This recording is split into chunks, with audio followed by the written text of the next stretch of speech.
Now it's officially 2026, we're in a new year, and for most people their New Year's resolution was something related to health and fitness. Basically, most people started off the new year with their goal to lose weight. Now I am actually recording this video in the third week of January, and statistics have shown that by the third into fourth week, basically the end of January, a lot of people have already fallen off of their goals. Now, if this is you, do not worry, you're at the right video, because I'm going to give you some tips that will help you to lock in, get back on track, and be able to see the results that you want to see this year. Now, one of the main things I want you to focus on is building a proper system, and there are different parts of this. The first thing is I want you to get some form of accountability.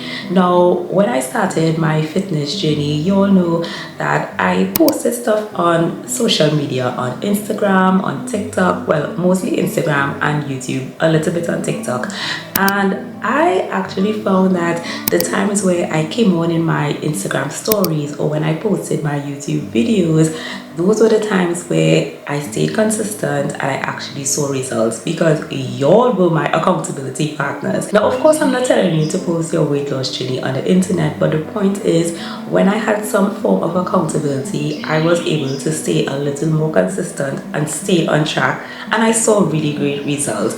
Now, in your case, what I will say is, whether it's your spouse, whether it's your partner, your best friend, a family member, if they are also on a health and fitness journey, they also want to lose weight as well, use them as your accountability partner.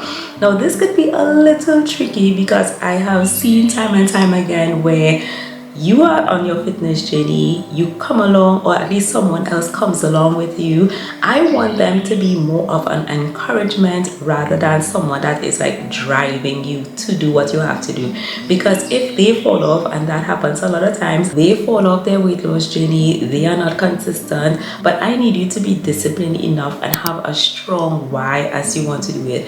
Maybe you're just sick and tired of literally being sick and tired. You don't want to have aches in your back, in your knees, in your joints. You want to be able to say, you know what, I want to be able to see my children grow up, my grandchildren, my great grandchildren. I want to use my body the way that God intended it for it to be. It is the temple of the Holy Spirit. I want to be a good steward of my body, with the things that I do with it, with the things that I consume, with how I take care of myself. I want to be able to be strong, fit, healthy, and don't be afraid to admit you also want to look good as well. So make sure that, yes, having accountability with a friend or a family member, they can encourage you, they can motivate you, they can inspire you, but please don't let them be the driving force behind you. Make sure that you have your real why as you want to do it, so that you can stay consistent. Now, if it is that you don't really want to talk about it with different friends or family members, because the reality is, some persons could be a little more discouraging when it is they hear that you are on a health and fitness journey. Sometimes they have all of these comments, you'll have been through it. So if you want to do this solo, it's quite fine, and then people will just see the results. You don't have to speak. Your body, your health, your fitness will speak for itself. But I would also advise that maybe you try and speak with a nutritionist, speak with a dietitian, so at least you could have a better idea as to what you should be consuming, how much you should be consuming. I always talk about making sure that you eat enough protein, eat enough fiber, fats, healthy fats, carbs. Make sure that you stay in tune with your gut microbiome. Well, I won't say in tune, make sure that you're eating the prebiotics, the probiotics, things that are essential to help you with your gut, because a lot of persons have a lot of issues with their gut, a lot of issues with their colon. You want to make sure that you talk with a dietitian so you know what you're deficient in, what type of supplements you may need to take, vitamins and minerals you need to take, so you can become healthy. Another thing that will help you when it comes to accountability is maybe seeking the help of a health or a fitness coach.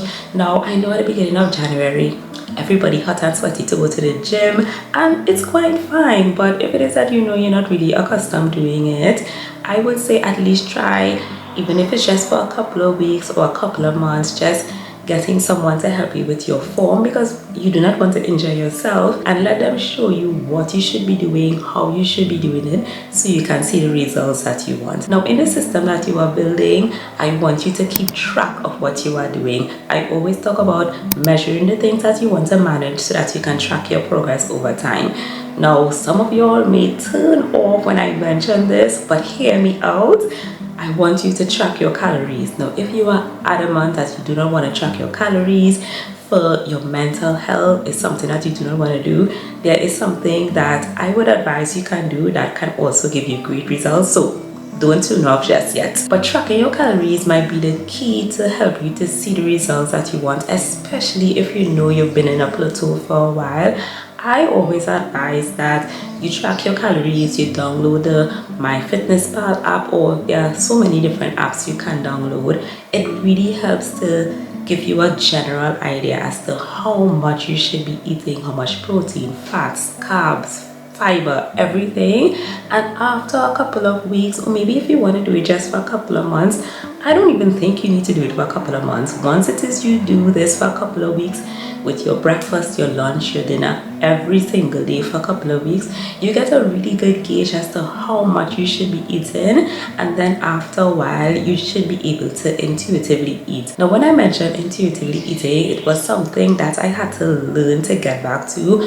I never grew up being overweight. I only put on all of my weight in 2020, and I was finally able to lose my 50 pounds over these years, because I literally went up and down and up and down and up and down in the scale. And one of the things that helped me was, yes, tracking my calories, and then eventually I was able to intuitively eat, so I don't need to do it anymore. Now, for those who don't want to track calories at all, you need to proper portion control. So it will mean that you use the palm of your hand for the protein you have to eat, your fist for the amount of vegetables, a cupped hand for your carbs, and your thumb for your fats. Now, this is just, I guess, an average. It may vary slightly based on your age, your height, your weight, whether you're male, whether you're female, but that's just an average. And if it is that you do that for a couple of weeks, and then you begin to realize, you know what, maybe I need to adjust my portion slightly, then you do that. But that's a really good way of helping you to stick within the calorie deficit that you need. Because yes, in order to lose weight, specifically body fat, because we're not just talking about weight, you need to be in a calorie deficit. One of the other things I want you to keep track of is also your steps. I know a lot of people talk about getting in your 10,000 steps a day, and listen, a lot of people are very sedentary. They get maybe 2,000, maybe 3,000 steps a day. If you know you sit down at your desk a lot, you drive to work, you drive back, you hardly do any type of walking, you want to take baby steps. No, literally baby steps. For some people, just walking an extra 10, 15, 20 minutes a day is going to make a really big difference on their weight loss journey. For some people, they may not even be able to do it that often. Maybe they have a lot of issues with their knees, their back, so you really have to take it slowly over time. But I know 10,000 steps may seem like a really huge number, but if it is that you're walking at a really brisk pace, you can actually walk about 1,000 steps in 10 minutes. So slowly build over time. An extra 500 steps this week, another week an extra 1,000 steps. If you don't get to 10,000 steps every day, research has actually shown that getting close to 8,500 steps, you get a lot of the same health benefits, a lot of the same weight loss benefits. Try your best to stay in zone 2 cardio. If you don't really know how to calculate it, basically you walking at a very brisk pace where you're able to have a conversation with someone, but you should not be able to actually sing, or at least sing properly. So stick within that range, because within that zone 2 cardio range, you're also able to burn a lot more fat. Another helpful thing that I also want you to track is your number on the scale. Now, this is similar to the counting calories. A lot of people who don't like counting calories are also similar people who don't like seeing numbers on the scale as well, because I guess they say it's triggering for them. Now, for me, it's more of collecting data. I have a full body composition scale, so it's not just one number I'm seeing what my body fat percentages so I can see when it's going down. I'm seeing my muscle mass when it's going up. I am seeing my water percentage to make sure that I know that I'm hydrated, which, by the way, make sure that you're tracking how much water you're drinking also is key when it comes to losing weight. You don't need to drink a gallon of water every day. Just calculate it for your height, your weight, male, female, and you should be fine. But track your water as well. But when it comes to the scale, if it is not triggering for you, I would advise at least initially track every single day. And I know that may sound like a lot, but what tends to happen on your weight loss journey, it is not a linear progress. Throughout the 7 days in a week, your weight may go up and down and up and down. But if you arbitrarily just step on the scale throughout the month, there may be a time where you go up 2 to 3 pounds and then you get frustrated, but you didn't realize that maybe you're holding on to a little extra water weight that day. You maybe had something really salty, something really sugary, maybe a lot more carbs, and that particular day you just held on to a little water weight. Is not actually fat. So if it is that you consistently track over time, you get to see the trend. Now, of course, my full body composition scale isn't the most accurate, but it really gives a good gauge as to how you progress over time. So make sure you do that as well. If it is that you really do not want to track every single day, I would say track maybe once a week, but stick to a particular day. So every single Monday.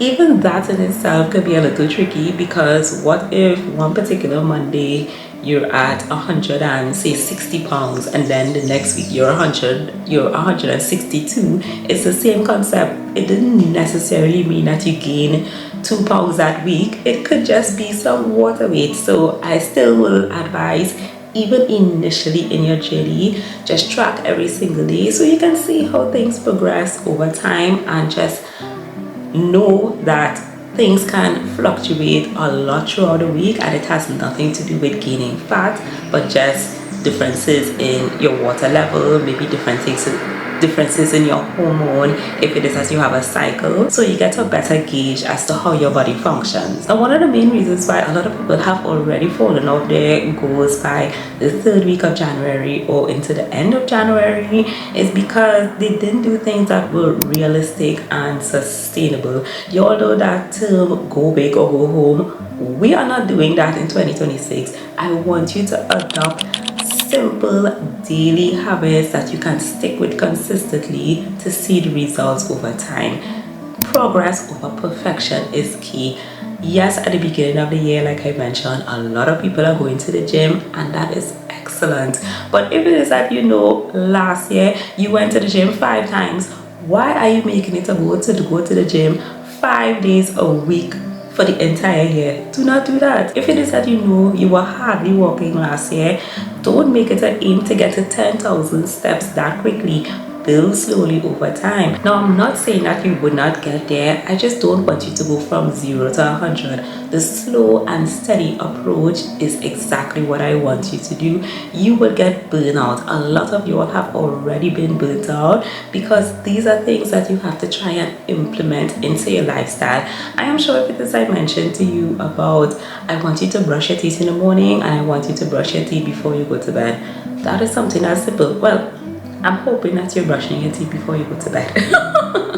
But the point is, that's something that you have been implementing for your entire life, every single day. It's become a habit. It's become something that you're not even really thinking of. So I want you to adopt that type of approach when it comes to your health and fitness. Make sure that whatever you are implementing is not causing you a lot of stress or distress, because you will burn out and you would not be able to be consistent with it over time. So set realistic goals. Maybe you want to lose 60 pounds this year. More than likely you did not gain those 60 pounds in 2 to 3 months, even though some people, they may actually gain a lot of weight in a short space of time. But for the most of us, more than likely you did not gain 60 pounds in 2 months. Don't expect to lose it in 2 to 3 months.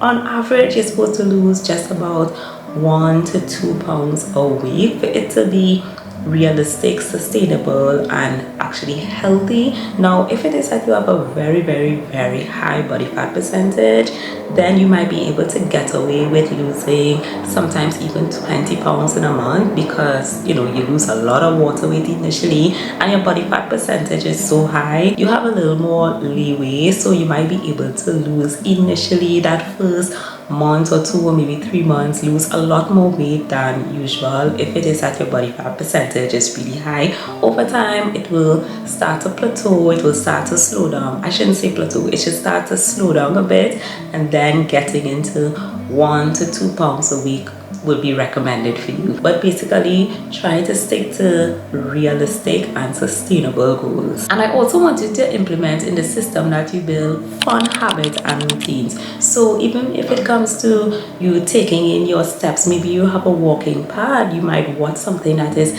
entertaining. If it is that you're walking outside, you listen to a podcast that you are really interested in, you listen to music that you really like. Even when it comes to the foods that you're eating, you don't have to eat foods that you do not like.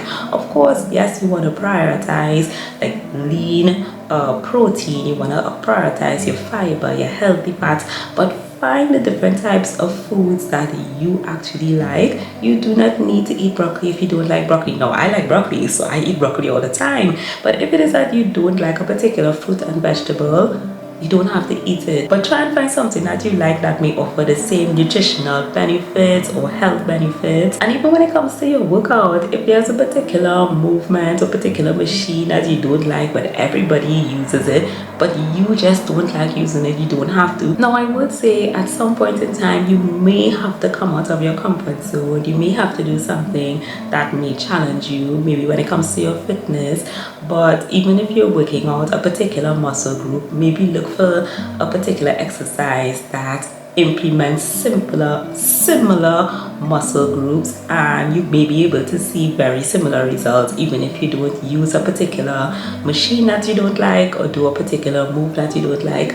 Basically work it for you, because at the end of the day, these are things that you will implement. These are approaches that you want to build into your system daily so that you can actually do this for the rest of your life. You want it to be sustainable, you want to be healthy, you want to be fit, and you want to be the best version of yourselves. I hope this video really helped you. I hope these tips really helped you. I will see you in the next video, and as always, try your best to become the healthiest version of yourselves. Bye guys.